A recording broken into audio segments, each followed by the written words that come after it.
వరంగల్ జిల్లా కలెక్టర్ గారు మరియు సమాచార పౌర సంబంధాల శాఖ అధికారి డిపిఆర్ఓ గారి ఆదేశానుసారం మరి గ్రామాలలో పట్టణాలలో ఒకప్పుడు పట్టణాలకే పరిమితమైనటువంటి డ్రగ్స్ గంజాయి కొకైన్ లాంటి మాదక ద్రవ్యాలు ఈనాడు పల్లెలకు కూడా మరి వచ్చి పల్లెల్లో ఉన్నటువంటి యువతరాన్ని మొత్తం నిర్వీర్యం చేస్తూ యువత మీద ప్రభావం చూపి యువత కూడా అట్రాక్షన్ అయ్యి అదేదో ఎంజాయ్ అనుకొని గంజాయికి డ్రగ్స్కు బానిసై పిల్లలు ఎంజాయ్ అనుకొని అలవాటై బతుకును తమ భవిష్యత్తును బుగ్గిపాలు చేసుకుంటూ ఉన్నారు.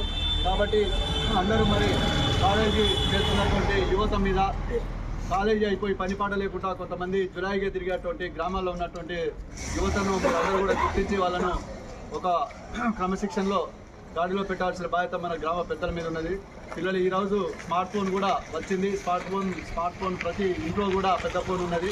ఆ పెద్ద ఫోన్ వల్ల ఉపయోగాలు చాలా తక్కువ, నష్టాలు ఎక్కువ అవుతున్నాయి. ఎందుకంటే దాన్ని వాడితే మంచిది, దాన్ని ఎట్లా వాడితే అట్లా ఉంటుంది. కాబట్టి మరి పిల్లలకు పెద్ద ఫోన్లు ఇచ్చి వాళ్ళు ఏం చేస్తారు ఏం చూస్తారు అనేది దృష్టి మనం చూడకుండా మరి వాళ్ళు వేరే ఆన్లైన్ గేమ్కు అలవాటై సెల్లో ఉండే ఆన్లైన్ గేమ్కు అలవాటై మన అకౌంట్లో ఉన్నటువంటి తల్లిదండ్రులు సంపాదించి ఆరుగాలం కష్టపడ్డ అకౌంట్లోకి వచ్చిన డబ్బులన్నీ కూడా పిల్లలు తెలియకుండానే ఆన్లైన్ గేమ్ ద్వారా ఆన్లైన్ గేమ్లకు అలవాటై మరి డబ్బులు పోగొట్టుకొని ఇలాంటి